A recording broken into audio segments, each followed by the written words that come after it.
بسم اللہ الرحمن الرحیم۔ آج ہم حضرت آدم علیہ السلام کی زندگی کے بارے میں جانیں گے۔ قرآن مجید میں بیان ہونے والے بہترین قصوں میں سے ایک قصہ انسانوں کے باپ حضرت آدم علیہ السلام کا ہے، کیونکہ حضرت آدم علیہ السلام اللہ تعالیٰ کے پہلے نبی ہیں اور انسانوں میں سے سب سے پہلے انسان ہیں۔ آپ کا قصہ قرآن مجید میں مختلف صورتوں میں مختلف جگہوں پر بیان کیا گیا۔ سورہ بقرہ میں اللہ رب العزت نے اس واقعہ کو بیان کرتے ہوئے فرمایا، انی جاعل فی الارض خلیفہ، میں زمین میں خلیفہ بنانے والا ہوں۔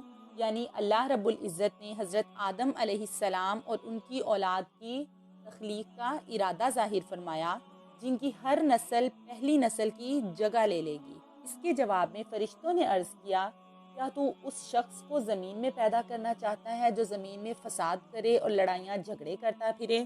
اور ساتھ ہی فرشتوں نے یہ بھی کہا کہ یا رب العزت، ہم تو تیری تسبیح، تیری حمد اور تیری پاکیزگی بیان کرتے رہتے ہیں، یعنی ہم تیری ہمیشہ عبادت کرتے رہتے ہیں۔ اگر ہم میں سے کوئی بھی تیری نافرمانی کرے تو اس کو سزا دے لے۔ وہ ایک انسان کو پیدا کیوں کر رہا ہے؟ اللہ رب العزت نے فرمایا، انی اعلم ما لا تعلمون، جو کچھ میں جانتا ہوں وہ تم نہیں جانتے۔ پھر اللہ رب العزت نے حضرت آدم علیہ السلام کو مٹی سے اپنے ہاتھوں کے ساتھ پیدا فرمایا۔ تب فرشتے کہنے لگے کہ علم میں ہم سے کوئی برتری نہیں لے سکتا، یعنی ہمارے پاس جتنا علم ہے اتنا علم اور کسی کے پاس نہیں آ سکتا۔ تو اللہ رب العزت نے حضرت آدم علیہ السلام کو فرشتوں پر علم کے لحاظ سے بھی فوقیت دی۔ اللہ رب العزت نے حضرت آدم علیہ السلام کو ہر چیز کے نام سکھا دیے۔ انہیں ہر جانور، ہر پرندے اور ہر چیز کا نام سکھا دیا گیا۔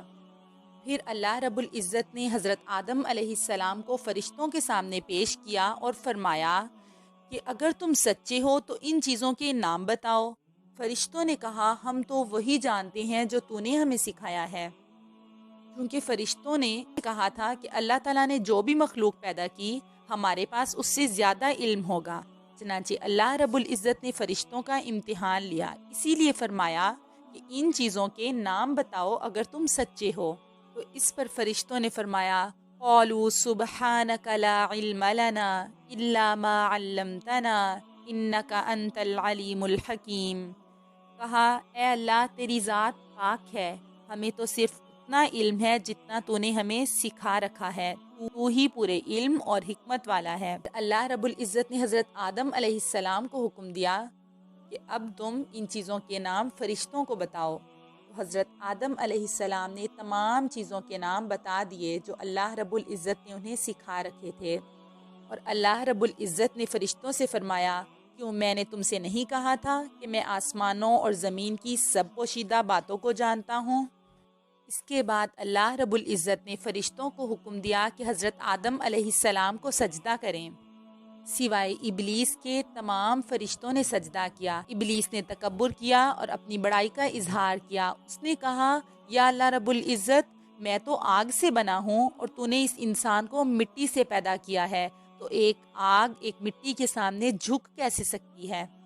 ابلیس نے کہا کہ میں آدم علیہ السلام سے زیادہ افضل ہوں، کیونکہ مجھے تو نے یعنی اللہ رب العزت نے ابلیس کو آگ سے پیدا کیا اور حضرت آدم علیہ السلام کو مٹی سے پیدا کیا۔ اللہ رب العزت نے ابلیس سے فرمایا، یہاں سے نکل جا، تو مردود ہے اور تجھ پر قیامت کے دن تک اللہ رب العزت کی رحمت سے دوری ہی رہے گی۔ اللہ رب العزت نے اسے فرمایا کہ تو یہاں سے چلا جا، نکل جا، اور جو شخص ان میں سے ان تمام انسانوں میں سے تیری پیروی کرے گا تو اس کی سزا بھی جہنم ہے۔ اس پر ابلیس نے کہا، اے اللہ تو نے مجھے گمراہ کیا ہے، اس لیے میں بھی انہیں گمراہ کرنے کے لیے ہر جگہ گھات لگا کر بیٹھوں گا اور انہیں گمراہ کرنے کے لیے ہر طرف سے آؤں گا۔ ابلیس نے کہا کہ اے اللہ رب العزت، میں جہنم کو تیرے انہی بندوں سے بھروا دوں گا، یعنی اپنی ہی اطاعت کرواؤں گا۔ تو اللہ رب العزت نے بھی کہا، میں تیری پیروی کرنے والوں سے اس جہنم کو بھر دوں گا۔ پھر اللہ رب العزت نے حضرت آدم علیہ السلام کی پسلی سے حضرت حوا علیہ السلام کو پیدا فرمایا اور ان دونوں کو حکم دیا کہ اب تم دونوں جنت میں رہو، اور جہاں سے چاہو کھاؤ پیو، لیکن اس درخت کے پاس نہ جانا ورنہ گنہگار ہو جاؤ گے۔ سو شیطان نے دونوں کو بہکانے کا ارادہ کر لیا تاکہ وہ ان دونوں کو بھٹکا کر اللہ رب العزت کی نافرمانی کروا سکے۔ شیطان ان کے پاس آیا اور ان سے کہنے لگا کہ اللہ رب العزت نے تمہیں اس درخت کے پاس جانے سے اس لیے منع کیا ہے تاکہ تم لوگ اس درخت کے پھل کو کھا کر کہیں ہمیشہ کے لیے نہ رہ جاؤ، کہیں فرشتے نہ بن جاؤ، کہیں تمہیں تمام انسانیت پر فوقیت حاصل نہ ہو جائے۔ سو اس نے حضرت آدم اور حضرت حوا علیہ السلام دونوں کو بھٹکا دیا، اور شیطان نے قسمیں بھی کھائیں کہ میں یقیناً تمہارا خیر خواہ ہوں، میری بات مان لو۔ حضرت آدم اور حوا علیہ السلام اس کی باتوں میں آ گئے اور اس درخت کا پھل کھا لیا۔ جیسے ہی ان دونوں نے اس درخت کا پھل کھایا، ان دونوں کے سطر کھل گئے، پھر وہ دونوں لگے درختوں سے پتے توڑ کر اپنے سطر کو ڈھانپنے۔ تو اللہ رب العزت نے فرمایا، کیا میں نے تم سے نہیں کہا تھا کہ شیطان کی بات نہ ماننا، یہ تمہارا کھلا دشمن ہے؟ پھر اللہ رب العزت نے ان دونوں کو جنت جیسی راحت اور سکون والی جگہ سے نکال کر مشقت اور محنت والی زندگی مہیا کر دی، یعنی انہیں زمین پر بھیج دیا۔ انہیں اپنی جب غلطی کا احساس ہوا، وہ اللہ رب العزت کی طرف متوجہ ہوئے، جس کا ذکر اللہ رب العزت نے قرآن مجید میں بھی فرمایا۔ تو اس پر دونوں عرض کرنے لگے کہ پروردگار، ہم نے اپنی جانوں پر ظلم کیا، اور اگر تو ہمیں نہیں بخشے گا اور ہم پر رحم نہیں کرے گا تو ہم تباہ ہو جائیں گے۔ قال ربنا ظلمنا انفسنا وان لم تغفر لنا وترحمنا لنكونن من الخاسرین، یعنی ان دونوں نے اللہ رب العزت سے معافی مانگی، تو اللہ رب العزت نے ان پر رحم کھا کر انہیں معاف فرما دیا اور ان سے فرمایا، تم اور تمہاری اولاد دونوں زمین میں رہو گے، اور ہاں ایک بات یاد رکھنا کہ میں تمہارے پاس ہدایت کے لیے نبی بھیجوں گا، اور تم ہر نبی کی پیروی کرنا، صرف تم ہی نہیں تمہاری اولاد اس نبی کی پیروی کرے گی، اور جس نے اس کی پیروی نہیں کی اسے میں جہنم میں ڈال دوں گا اور پھر وہ ہمیشہ کے لیے وہیں رہے گا۔ اور جو لوگ نبیوں کی پیروی کرنے والے ہوں گے وہ اپنے گھروں میں واپس یعنی جنت میں آئیں گے۔ تو بس پھر حضرت آدم علیہ السلام اور حضرت حوا علیہ السلام دونوں زمین پر آ کر آباد ہو گئے، تو وہیں سے تمام انسانیت کا آغاز ہوا۔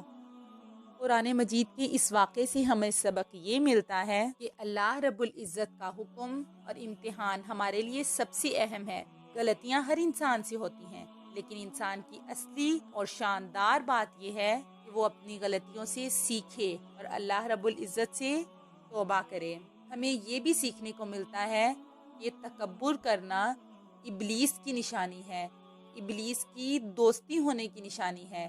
اپنی زندگی میں تکبر کو ذرہ بھر بھی شامل نہیں کرنا، اور زندگی کا اصل مقصد اللہ رب العزت کی عبادت اور اس کی رضا کی تلاش کرنا ہے، نہ کہ دنیا کے لیے جینا۔ ایک بات اور بھی ہمیں جاننے کو ملتی ہے کہ اگر ہم سے کوئی بھی غلطی ہو جائے تو ہم اس غلطی پر سچے دل سے توبہ کریں تو اللہ رب العزت ہم پر رحم فرما کر اسے ضرور معاف فرما دیتے ہیں۔ اب ہمیں اللہ رب العزت کی دی گئی ان تعلیمات پر عمل کر کے اپنے گھر جنت میں واپس جانا ہے انشاءاللہ۔